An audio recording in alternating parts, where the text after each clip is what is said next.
제가 무모하고도 겁이 없이 한 5년 전쯤에 터키로 여행을 갔습니다. 그래서 자동차를 렌트해서 한 일주일 혹은 8일 정도 저희 가족 3명이 여행을 막 다닌 겁니다. 저는 그 당시에 스마트폰 하나, 그리고 스마트폰에 유심칩을 끼워서 인터넷이 되게 만들어서 너무나도 당당하게, 그리고 무서움을 약간 떨쳐버리고 터키를 막 여행했습니다. 그리고 그 인터넷 시대는 스마트폰을 통해서 유용한 몇 가지가 있었습니다. 하나는 숙소를 예약하는 거였고요. 다른 하나는 내비게이션이었습니다. 구글 지도를 통한 내비게이션을 가지고 이리저리 막 돌아다닐 수 있었던 것이죠. 근데 이 구글 지도와 구글 내비게이션이 거의 목적지에 다다르면 헤매기 시작하는 겁니다. 처음으로 헤맨 것은 가다가 한 이틀날쯤에 저희가 버가모라는 곳에 갔습니다. 버가모에 거의 다 와서 저희가 가고 싶었던 곳이 산 정상에 있는 아크로폴리스라는 옛 도시였습니다. 그리고 그곳을 찍고 막 차를 운전하고 가는데 내비게이션만 보고, 근데 그 올라가는 마지막 길이 너무나도 꼬불탕꼬불탕하고 좁은 길인 겁니다. 그럼에도 불구하고 저희가 이제 한국인 운전자이지 않습니까? 자신감을 가지고 막 올라갔습니다. 거의 다 와서 한 170도를 꺾어서 올라가는 길이 나왔습니다. 그 170도 꺾는 거야 이제 우리 한국인 운전자니까 잘할 수 있어서 겨우겨우 그 좁은 골목에서 거의 170도를 꺾고 올라갔습니다. 딱 꺾자마자 바로 앞에 차들이 주차되어 있는 겁니다. 더 이상 못 올라가요. 그렇다고 차가 없어도 올라갈 수 있느냐? 차가 없어도 못 올라갈 길인 거예요. 구글 내비가 옛 길을 알려준 겁니다. 사람들이 걸어 다니는 옛 길.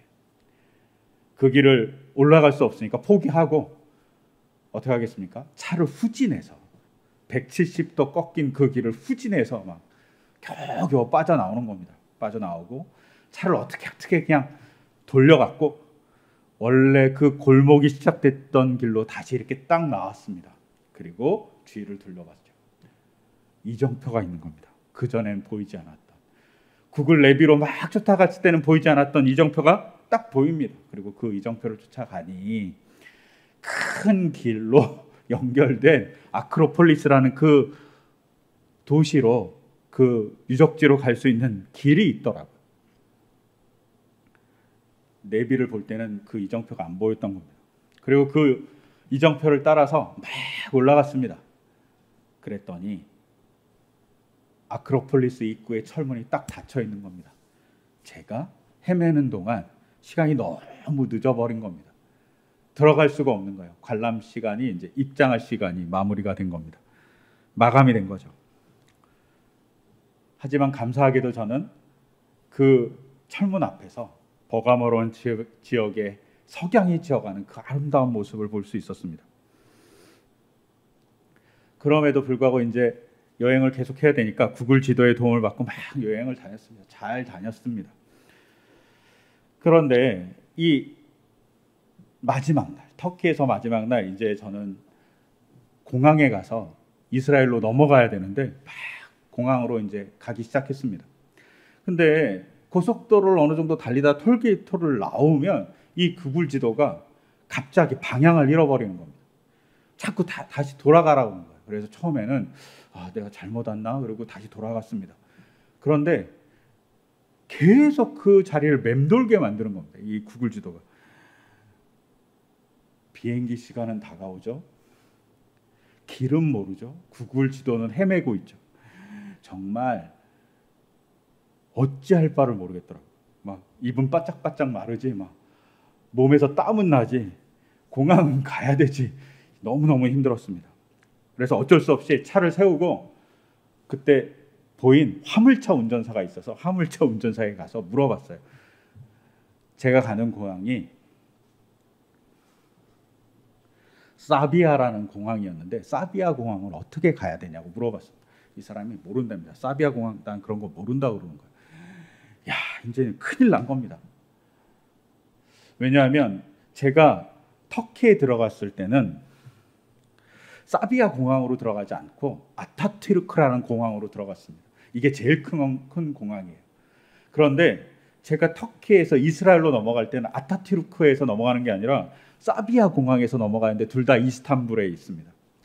그런데 우리나라로 비유하자면 아타투르크 공항은 인천공항이고 사비아 공항은 성남에 있는 서울공항하고 비슷해요. 거리도 비슷하게 떨어져 있어요. 성남에서 인천까지 한 40km라면 아타투르크에서 사비아까지는 약 60km 정도 떨어져 있어요. 엄청 먼 거리에 떨어져 있는 거리죠. 근데 사비아 공항을 가겠다 하니까 모른다 그러는 거예요.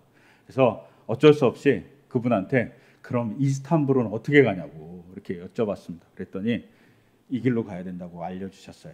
그리고 그분이 알려준 길을 따라서 그냥 무작정 달렸습니다. 막 달리다 보니까 어느 순간 갑자기 내비가 사비아 공항 가는 길을 알려주기 시작한 겁니다. 이 구글 내비가 사실은 새로 만든 도로를 몰랐던 거예요. 제가 계속 새로 만든 도로로 온 겁니다. 그냥 있으니까 이정표가 있으니까 따라오다 보니 구글 내비가 그걸 캐치하지 못한 거예요. 그래서 새로 난 도로를 모르니까 막 이상한 데로 막 안내하고 헤맸던 겁니다. 그렇게 엄청 고생해서 하여튼간 비행기를 탈 수 있는 그 마지막 시간에 제가 사비아 공항에 도착했습니다. 그래서 정말 무사히 차를 반납하고 차를 6시에 반납하기로 했는데 진짜 6시에 도착했거든요. 6시에 겨우겨우 도착해서 반납하고 그리고 비행기를 탈 수 있었습니다. 그리고 나서 제가 며칠 지나지 않아서 이런 소식을 인터넷에서 보았습니다. 구글이 웨이즈라는 내비게이션 어플을 13억 달러에 샀다라는 기사가 보인 거예요. 구글이 자기 내비게이션 말고 구글 지도 말고 웨이즈라는 내비게이션 어플을 사용하기 시작했다는 겁니다. 13억 달러가 얼마냐면 우리나라로 1조 5천억이에요. 엄청난 돈이죠. 이걸 산 겁니다. 그리고 그것을 내비게이션으로 막 쓰고 있는 겁니다. 그리고 여러 국가에서 쓰고 있고 이게 이스라엘에서 만들어서 그 중동 지역은 잘 알고 있는 거예요. 그러니까 내비는 별로 구글 내비는 그것을 잘 반영하지 못하지만 웨이즈는 또 자기가 스스로 사용자가 지도를 막 그릴 수도 있고 지도에 넣을 수도 있어요. 좋은 프로그램이었던 거죠. 그러니까 구글이 내비를 신경 쓰지 않고 이제는 웨이즈를 밀기 시작한 겁니다. 근데 그걸 몰랐던 거예요. 그 정보를 모르고 저는 한국에서 유럽 여행에 대한 막 정보를 많이 얻고 터키가 유럽하고 가까우니까 그리고 뭐 이스라엘에 대한 정보를 얻고 막 그랬는데 사실은 우리나라에서 그 당시 렌트카를 빌려서 터키나 이스라엘을 여행한 사람이 거의 없는 겁니다. 정보가 없어요. 그러니까 추천한 것이 별로 없는 겁니다. 그러다가 정작 터키에 와서 그리고 이스라엘에 와서 저는 이제부터는 우리나라 사람들이 쓴 정보 말고 외국 사이트에 들어가기 시작했습니다. 그랬더니 거기에 정보가 훨씬 많았습니다. 그랬더니 더 좋은 것들이 있었습니다. 그때 알았습니다. 한국에도 외국 서적으로 들어온 여행 책자가 있다는 사실. 여행을 하려면 혹은 그렇게 개별적으로 여행하려면 한국 책자도 좋지만 외국에서 발행한 책자도 필요했다는 사실을 그때서야 알았어요. 그리고 그 정보들을 이제 얻어서 여행을 막 다니기 시작했습니다. 그래서 구글 내비, 그 다음에 구글 지도, 더불어서 웨이즈라는 아주 좋은 내비게이션 프로그램을 가지고 저는 여행을 한동안 한참 잘 다녔습니다. 누군가가 웨이즈를 추천했습니다. 어떤 블로그에서. 그것을 보고 저는 그 다음부터는 그 블로그가 아주 중요해졌어요. 그래서 그 블로그를 해서 정보를 얻고 다니는 겁니다. 이 추천 그리고 이 정보를 주는 것이 정말 중요하지 않겠습니까? 여행만 그러겠습니까? 제가 지난 주간 일이 있어서 명동에서 사람들을 만났습니다. 그리고 같이 식사를 했는데 냉면을 먹었습니다. 그리고 그 냉면은 좀 남부지방의 냉면이었는데 어떤 유명한 사람이 추천했다는 겁니다. 그래서 우리 한번 먹으러 가자 이렇게 얘기돼서 먹으러 간 겁니다. 근데 제 취향은 아닌 거예요. 그래서 그 다음부터는 그 유명한 분이 아무리 추천해도 저는 그분의 추천한 걸 한번 의심은 해봐야 된다라고 생각했습니다. 그리고 그 친구가 식사를 하고 다시 또 얘기를 해야 돼서 커피집을 가게 되는데 그분이 또 그 중에 저희 모임의 중에 있던 한 분이 을지로에 상가를 고쳐서 만든 커피집이 있다는 거예요. 거기 한번 같이 가자고. 그래서 거기 가서 같이 커피를 마셨습니다. 근데 정말 맛있는 커피였던 거예요. 그 다음부터는 어떻게 되겠습니까? 저는 제 그 모임에서 만났던 그분이 추천해 주는 것은 어느 정도 인정해주고 확신이 들 겁니다. 이토록 추천이 중요합니다. 그리고 추천하는 것이 정당하면, 추천하는 것이 맞다면 그 추천을 언제나 받아들입니다. 근데 그 추천한 것을 받아들일 때 항상 뭐가 전제될까요? 추천하는 사람이 중요합니다. 제가 되게 별 볼 일 없는 사람임에도 불구하고 가끔, 아주 가끔이에요, 전화가 가끔 올 때가 있습니다. 특히 언제 전화가 오냐면 담임 목사님을 청빙하는 그런 시즌이 되면 이 담임 목사님 괜찮냐고 이렇게 몇 사람이 이력서를 냈는데 너 아냐? 뭐 이런 식의 전화가 가끔 옵니다. 아주 가끔. 저도 마찬가지로 누군가의 어디로 갈 때 추천서를 써주는 사람들이 있었습니다. 그때마다 저 대단히 조심스럽습니다. 제 한마디가 잘못될 수도 있고 제 실수가 큰 우를 범할 수 있기 때문입니다. 그래서 추천이 너무나도 어렵습니다. 근데 1세기, 예수님 돌아가시고 사도시대의 1세기는 정보도 다양하지 않았고요. 그리고 소통도 빠르지 않았습니다. 1세기 초대교회 시절에 사람들은 정보를 쉽게 얻을 수 없으니까 뭐가 중요했냐면 추천이 중요했습니다. 그래서 사도들이 돌아다니거나 아니면 복음 전도자들은 예루살렘 교회 혹은 유명한 사도인 베드로나 야고보, 요한 같은 사람들의 추천서를 받고 전도하러 돌아다닙니다. 그러면 전도하러 다니다가 그 추천서를 보여주면 각 지역에 교회가 있다면 그 교회에서 그 사람들을 환대해주고 먹을 것을 주고 숙소를 제공해주고 여러 가지 많은 편의사항을 제공해 주었습니다. 혹은 교회가 없다면 그 지역에 믿는 사람이 한 명이라도 있으면 그 추천서를 보여주면 그를 환대해 줬던 것이 1세기의 교회의 사정이었고 그 당시 문화였습니다. 그런데 이런 추천장이 없었던 사람이 한 명 있습니다. 바로 바울입니다. 바울은 이런 추천장 없이 엄청나게 이방을 돌아다니면서 선교했습니다. 그러자 가끔 바울을 시기하거나 바울을 의심의 눈으로 보던 사람들이 바울이 추천장이 없다고 문제를 제기했습니다. 그리고 오늘 우리가 읽었던 고린도 후서에 그 내용이 나오는 겁니다. 바울이 추천장이 없으니까 사람들이 무시하거나 그를 제대로 받아주지 않았던 것이죠. 추천장이 왜 중요하냐면 추천장이 없으면 가끔 이렇게 오해할 수 있지 않겠습니까? 그 당시 교회를 박해하던 사람들이 있으면 추천장을 가짜로 써서 추천장을 만들거나 추천장 없이 온 사람들이 있다면 그 사람들이 교회를 파괴하는 사람일 수 있기 때문입니다. 그러니까 추천장이 아주 중요하죠. 진실을 담은 추천장. 누가 추천하냐가 중요합니다. 근데 그런 추천장이 없는 바울이 나타난 겁니다. 과거에 그가 또 기독교인들을 핍박했던 경력에 있는 바울이 추천장 없이 돌아다니니까 사람들이 오해가 많아진 것이죠. 그럼에도 불구하고 바울은 열심히 자기가 만난 하나님의 사랑 때문에, 예수님의 사랑 때문에 복음을 전합니다. 그리고 자기 때문에 사람들이 변하는 것을 경험하게 됩니다. 그러면서 오늘 본문에 바울은 추천장에 대한 고민이 생깁니다. 사람이 주는 추천장이 정말 하나님이 기뻐하는 추천장일까? 자신이 만난 예수님의 사랑을 전한 일에 정말 지금의 제도적인 추천장이 꼭 필요한 것인가? 라고 의문을 갖습니다.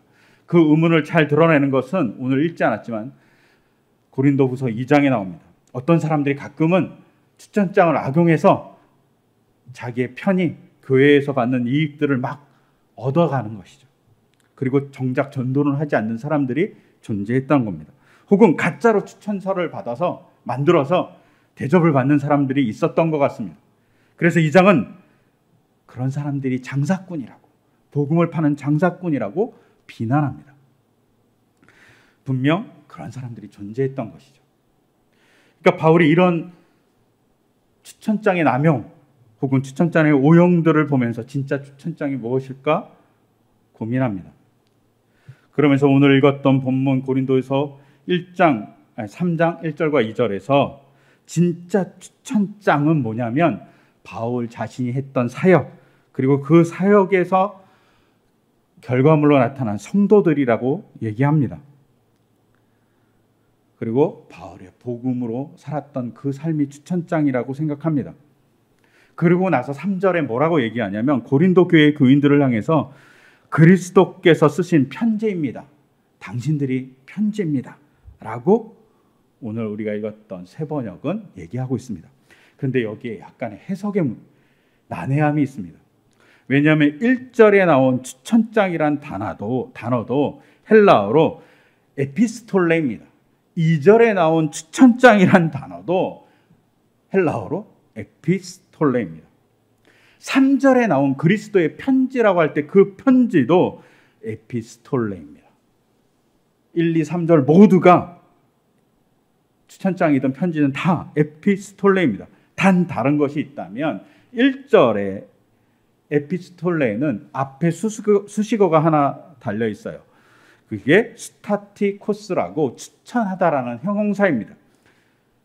이 형용사가 달렸으니까 추천장이 맞는, 추천하는 편지인 겁니다. 1절은 확실히. 근데 2절에는 그런 수식어가 달려있지 않고 정관사가 붙어 있어요. 그러니까 앞에 있는 추천장을 이야기하겠죠. 그러니까 2절도 맞습니다. 근데 3절은 그런 수식어가 달려있지 않습니다. 그냥 에피스톨레만 적혀 있어요. 그래서 개역과 새번역 성경은 1, 2절은 추천장이라고 번역해놓고 3절은 편지라고 번역합니다. 그런데 저는 그냥 똑같은 단어를 1, 2, 3절에 썼다면 그냥 편지보다는 추천장이라고 번역하는 것이 훨씬 더 타당해 보이더라고요. 그리고 그 타당함을 증거해 주는 것 중에 하나가 카톨릭에서 보고 있는 공동번역 성경입니다.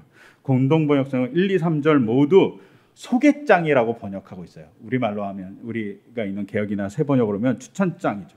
즉 그리스도의 편지라는 말은 공동번역에 의하면 그리스도의 추천장이 됩니다. 누구를 향해서? 고린도 교회 교인이 그리스도의 추천장이 된다고 얘기합니다. 우리가 보통 편지라고 얘기할 때 그리스도의 사랑의 메시지를 보내는 사람이 당신들입니다 라고 교인들에게 편지라는 의미로 사용합니다. 맞는 말이죠. 그런데 사실은 이 본문은 그 말과 더불어서 더 강한 이야기 하나를 합니다. 고린도 교인들은 편지를 넘어서 추천장이라고. 누구에 대한 추천장이냐면 바울에 대한 추천장이라고.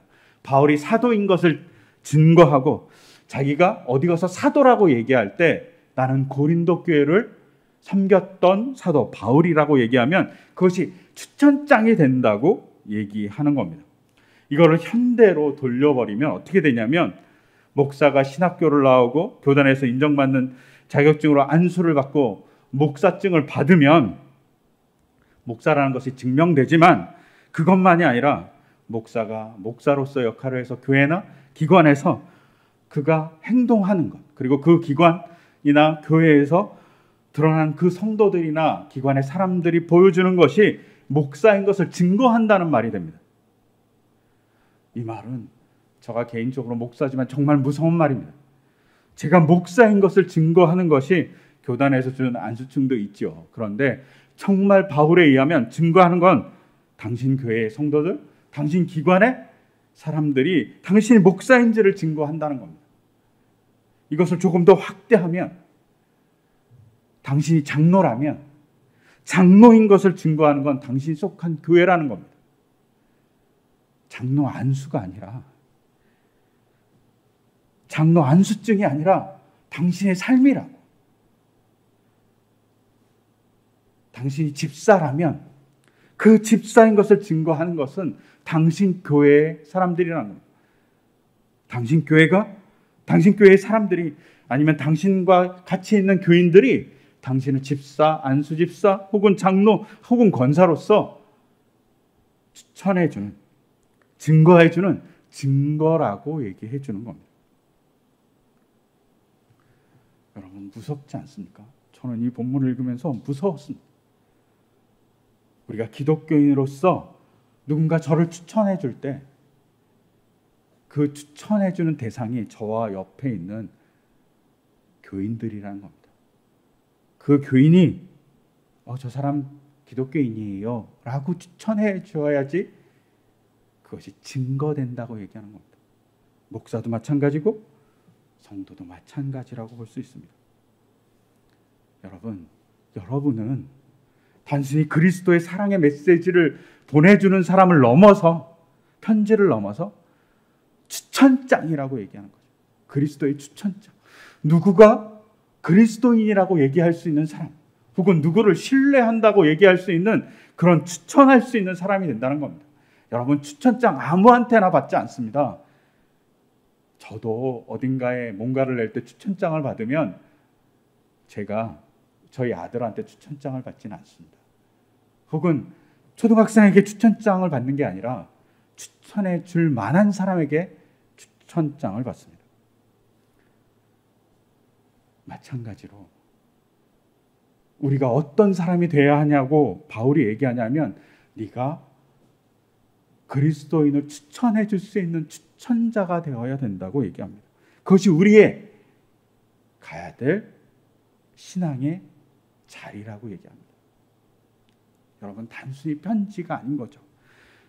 그리스도의 사랑을 얘기하는 편지가 아니라 우리는 추천해 줄 수 있을 만한, 추천장을 써줄 수 있을 만한 사람이 되어야 된다고 바울이 얘기하고 있는 것이라고 확대해서 해석해서 볼 수 있습니다.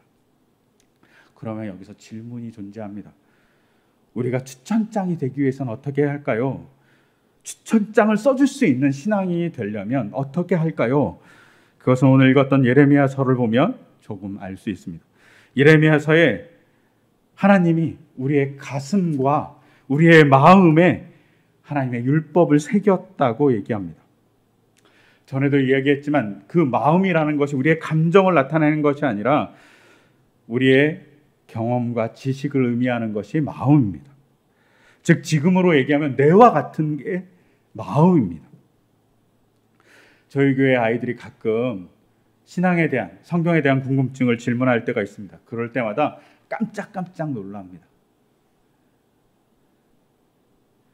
지옥에 대해서 물어보고 예수님이 지옥에 가셨냐고 물어보는 아이들의 물음에 저는 깜짝 놀라고, 그 물음이 아이들의 마음, 지식, 경험을 포함한 그 마음이 자라나고 쌓이는 공간이라고 생각합니다. 그리고 그 질문이라고 생각합니다. 그러니 마음에 새기는 일은 중요합니다. 근데 이 새기는 일이 중요한 이 마음이 어떤 것이 좀 알 수 있는 것이, 몇 주 전 저희 아이가 저한테 이런 질문을 했습니다. 아빠, 시간은 지나가는 거예요? 아니면 시간은 쌓이는 거예요? 라고 물어봤습니다. 여러분, 시간은 지나가는 걸까요? 시간은 쌓이는 걸까요? 시간이 지나간다고 생각하는 문화는 그리스 문화, 서구의 문화입니다. 그 대신 시간이 쌓인다고 생각하는 문화는 히브리적인 사고이고 구약의 내용입니다. 하루가 쌓여서 일주일이 되고, 일주일이 쌓여서 한 달이 되고, 한 달이 쌓여서 절기가 되고, 절기가 쌓여서 연이 되고, 연이 쌓여서 안식년이 되고, 안식년이 쌓여서 희년이 된다고 생각한 것이 히브리 사람들의 사고방식입니다. 시간은 지나가는 것이 아니라 쌓이는 겁니다. 우리가 잘 알 수 있어요. 시간이 쌓인다는 걸 어떻게 알 수 있습니까? 우리가 마음속에 즐거움을 많이 쌓잖아요. 그럼 즐거운 사람이 됩니다. 우리가 마음속에 미움을 막 쌓잖아요. 그러면 증오의 인간이 됩니다. 우리 마음속에 시간을 속에 게임을 막 쌓잖아요. 게임을 즐기는 인간이 됩니다. 우리 마음속에 어학을 막 쌓잖아요. 시간으로 어학을 막 쌓으면 우리는 어학을 잘하는 사람이 됩니다. 우리 시간을 돈의 수단으로 막 쌓잖아요. 그러면 돈을 추구하는 사람이 됩니다. 시간은 성과 같습니다. 쌓이는 성과 같아요. 우리가 어떻게 쌓느냐가 되게 중요하죠. 근데 시간을 쌓을 때 뭐가 필요합니까? 그 쌓는 터전이 깨끗해야 됩니다. 그 쌓는 터전이 막 울퉁불퉁하고, 그 쌓는 터전이 뭔가를 세울 때 기울어져 있으면 쌓아도 소용이 없어집니다. 마음을 깨끗하게 만들어가는 과정이 중요하다는 걸 알 수 있습니다. 여러분, 마음은 쌓아가는 겁니다. 그렇게 해서 우리가 해야 될 일은 뭐냐면 마음을 깨끗하게 만드는 거죠. 또한 가슴에 넣어야 된다고 얘기하는 건 우리의 마음속에 간직하다 이런 의미도 있지만 더불어서 무슨 의미를 갖고 있냐면 사람들과의 관계에 하나님의 말씀을 두어야 한다는 겁니다. 관계도 쌓아가는 것이죠. 그런데 그것을 쌓기 위해서 하나님의 말씀을 놓는 자리를 잘 만들어야 됩니다. 이것을 잘 만드는 것을 참고할 수 있는 건 저는 그냥 농사 같아요. 제가 서울 촌사람이라서 농사에 대해서 잘 모릅니다. 그런데 농사를 이렇게 쭉 보다 보니까 이런 게 있었습니다. 가을에 논에서 벼를 다 베면 그냥 놔두는 것이 아니라 가을가리를 한답니다. 부지런한 농부들, 안 하는 농부도 있지만 가을가리를 하면 볕단들이 땅에 썩기고 또 뿌리는 드러나고 그래서 1년살이인 벼가 겨울에 추위에 온 뿌리가 다 추위를 만나면서 뭐가 되냐 하면 해충이 죽는답니다. 그리고 볕단이 땅에 묻혀서 잘 썩게 된답니다. 그러면 풍부한 영양소를 가진 땅이 된답니다. 그리고 물에 잠겨 있었던 땅이기 때문에 밑바닥을 드러내서 위로 올려줘야지 그동안 산소를 공급받지 못했던 땅들이 산소를 공급받는답니다. 그래야지 좋은 땅이 된다고 그럽니다. 마음을 잘 갈아야죠. 마음을 잘 간다는 게 뭘까요? 저는 우리 마음속 깊이 있는 해충을 드러내는 일 같습니다. 우린 마음속 해충이 어떤 걸까요? 게으름, 안일, 오만함, 편견, 유흥만을 즐기려는 마음, 양심을 잃어버린 과, 악한 마음, 타인을 무시하는 마음, 안일한 종교, 이런 것일 겁니다. 그것을 다 드러내서 갈아엎어야 됩니다. 제가 동남아시아에 갔더니 동남아시아는 1년에 2모작, 3모작 뭐 이렇게까지 한다는 겁니다. 그러면서 그 얘기를 들었어요. 야, 그러면 쌀이 엄청 많이 나오겠다 이렇게 생각했습니다. 근데 최근 들어서 여러 가지 농사에 대한 얘기를 듣다가 어느 분이 이렇게 얘기하는 것을 들었습니다. 2모작 한다고 쌀이 많이 나오지 않는다는 겁니다. 왜냐고 물어봤더니 이렇게 얘기하는 겁니다. 땅을 드러내야 되는데 드러나지 않으니까 지력이 떨어져서 생산량이 준다는 겁니다. 더불어서 더 큰 문제가 있다는 겁니다. 땅을 드러내지 않으면 그 속에 있는 해충이 계속 자란다는 겁니다. 그래서 병해충의 벼가 약해진답니다. 잘 쌀을 생산할 수 없다는 겁니다. 드러내야 된다. 해충을 죽여야지만 생산을 잘할 수 있게 된다고 얘기하는 겁니다. 여러분, 우리의 마음자리도 마찬가지 같습니다. 가을가리를 해야 되는 거죠. 마음의 독소를 없애야 합니다. 그래서 정기적으로 우리는 예배를 드리고 어쩌면 정기적으로 우리가 리트릿을 가고 정기적으로 부흥회를 하는 이유이지 않을까 싶어요. 제가 부흥회 그렇게 좋아하지 않았는데 이 본문을 읽으면서 야, 부흥회도 중요하겠구나. 우리의 마음 가리를 하는 시간이겠구나.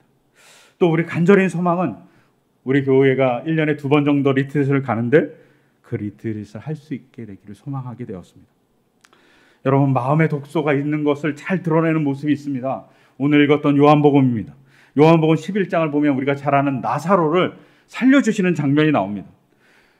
놀랍지 않습니까? 죽은 자가 살아났습니다. 그래서 무슨 일이 벌어지냐 하면 많은 사람들이 예수님을 믿었다고 얘기합니다. 그의 표징이 너무 많아서 사람들이 예수님을 따랐다고 얘기합니다. 그런데 그 이야기를 들은 바리새인들과 대제사장들은 뭐라고 얘기하냐면 이 사람이 표징을 많이 행했으니 어떻게 하면 좋을까? 이 사람을 어떻게 하면 밀어낼까? 심지어 어떻게 하면 이 사람을 죽일까? 모의했다고 되어 있습니다. 그러면서 그 당시에 대제사장 가야바가 이렇게 얘기합니다. 한 사람의 백성을 위하여 죽어서 민족 전체가 망하지 않는 것이 당신들에게 유익하다는 것을 생각하지 못하고 있어 라고 얘기합니다. 그런데 여러분 생각해 보십시오. 이 당시가 어떤 시대입니까?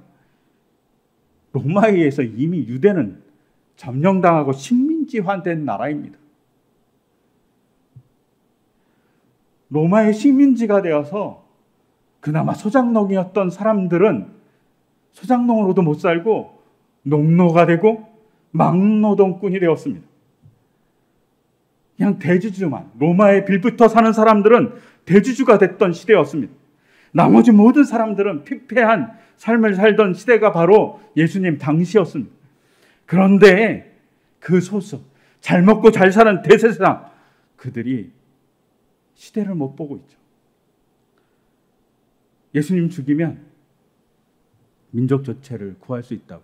아니, 민족은 이미 거기서 많은 부분에서 해파되고 망했습니다. 이미 헬라 문화에 많이 쓰러졌습니다. 그런데 그걸 못 보는 거죠. 왜? 그들의 마음밭에 독소가 오만하고 자기의 자리만 유지하려고 하고 자기의 권력만 유지하려고 했기 때문입니다. 그들이 그들의 마음밭을 갈지 못하니까 예수님이 나사로를 살려도 그 나사로를 살린 사건이 그들의 마음속에 들어오지 않는 겁니다. 여러분, 마음이 갈려야 됩니다. 그 갈리는 일이 예배이고 그 갈리는 일이 어쩌면 리트릿이고 그 갈리는 일이 부흥회일 것 같습니다. 아니면 수련회일 것 같습니다. 그런 것들을 우리가 계속할 때 중요합니다. 사회도 마찬가지입니다. 9월 2일 유명한 판결이 하나 내려졌습니다. 무슨 판결이냐면 32년 전 강송호 선생님이라는 분이 제천에서 갑자기 연행됩니다. 그리고 이분이 학생들에게 좌파며 용공 빨갱이의 얘기를 했다고 해서 징역 1년, 집행유예 2년, 자격정지 1년을 당하게 됩니다. 대법원까지 얘기했지만 대법원에서도 다 패소했습니다. 이분이 학생들에게 잘못된 용공 좌파를 가르쳤다고 낙인이 찍혔습니다. 왜 이 일이 벌어졌냐면 사실은 이 당시에 32년 전 전교조라는 단체가 만들어졌기 때문입니다. 그리고 이 선생님이 전교조라는 단체가 처음 시작하는 창립일에 그곳에 참석했기 때문에 전교조를 와해시키기 위해서 정부에서 조작한 사건이었던 거예요. 그리고 9월 2일 재심 판결에서 명예를 회복시켜 줍니다. 이 강성호 선생님이 그런 사람이 아니라고, 그냥 단지 전교조를 만들려고 했던 사람에 지나지 않는다고 판결해 줍니다. 명예를 다시 회복시켜 준 거죠. 32년 걸렸습니다. 근데 왜 이런 일을 했을까요? 그 당시 정부가 권력을 유지하기 위해서 그 당시의 사람들이 자기 이념의 노예가 되어서 사람을 32년 동안 명예를 박탈하고 그의 삶을 짓밟는 일을 서슴지 않았던 겁니다. 심지어 그들은 어떻게 했냐면 그 선생님이 가르치는 아이들에게 거짓 진술을 하게 했습니다. 그래서 이 선생님이 뭐라고 얘기하냐면 인터뷰에서 이렇게 얘기합니다. 이제는 32년 전에 나에 대해서 거짓 진술한 아이들이 그들의 마음의 상처에서 놓이길 바란다고. 나는 괜찮다고. 그들도 피해받은 사람이라고 얘기해 줍니다. 그 아이들이 상처받지 않았으면 좋겠다고. 자기의 제자가. 하지만 이분이 마지막에 뭐라고 얘기하냐면 하지만 사죄할 사람들이 있다고. 그 당시 교장과 교감이라고. 그들은 사죄해야 된다고. 누구한테? 아이들한테. 자신한테 사죄해야 된다고 얘기합니다. 여러분, 왜 이렇게 악한 사람이 될까요? 그건 마음밭을 갈지 않기 때문입니다. 주님은 우리에게 마음밭을 갈도록 예배를 혹은 부흥회를 혹은 리트릿을 혹은 수련회를 허락합니다. 우리가 그것을 통해서 매일의 묵상, 매주의 예배를 통해 우리가 변해가 되는 것이죠. 농가리를 한다는 것, 밭을 간다는 게 한 번만 가는 게 아니라 한 3번에서 4번 간답니다. 봄까지. 그러니까 우리도 계속 갈아가야 될 일이 필요합니다. 그때 우리는 어떻게 되냐? 그리스도인의 추천장이 된다는 겁니다. 그리스도의 추천장이 된다. 우리가 누군가를 추천해 줄 수 있는 사람이 된답니다. 우리가 그런 사람이 되기를 소망합니다. 마음밭이 잘 갈려서 하나님의 추천장을 써줄 수 있는 그리스도의 추천장이란 이야기를 들 수 있는 우리 교회, 우리 성도님들, 그리고 한국교회 성도님들이 되기를 소망해 봅니다. 그렇게 될 때 주님이 하늘에서 기뻐하시면서 그래 잘했다, 착하고 충성된 종아 라고 우리들에게 이야기해 줄 것 같습니다. 여러분, 바울은 자신의 성도들을 향해서 그리고 자신을 향해서 그리스도의 추천장이 되고 싶었습니다. 편지가 아닙니다. 편지를 넘어선 그리스도의 추천장이 되는 우리의 삶이 되기를 소망합니다. 그러기 위해서 우리의 마음밭, 신앙의 밭을 잘 갈고 악한 해충과 독소가 있다면 그것을 잘 제하는 우리의 삶이 되고 신앙생활이 되기를 소망합니다. 그런 신앙생활, 그런 추천장이 되는 삶을 살기 소망하면서 이 시간 제가 기도드리겠습니다. 하나님 아버지, 우리의 삶이 주님을 향해 가기를 소망합니다. 그러기 위해서 그 삶이 주님이 주신 말씀을 통해서 하나하나 잘 보는 삶이 되기를 소망합니다. 우리의 삶 속에 주님이 오셔서 우리의 악한 것들을 보게 하시는 예배와 악한 것들을 보게 하시는 여러 가지의 많은 묵상과 악한 것을 보게 하시는 리트릿과 그리고 수련회, 그런 것들이 우리에게 힘이 되게 하시고 그것을 잃어버린 지금의 코로나의 일상이 회복될 수 있도록 주께서 도와주시옵소서. 그리고 우리의 삶이 주님의 편지로서 누군가에게 추천해 줄 수 있는, 추천장을 쓸 수 있는 그리스도의 추천장이 될 수 있도록 인도하여 주시옵소서. 이 모든 것 주 예수 그리스도의 이름으로 기도드립니다. 아멘.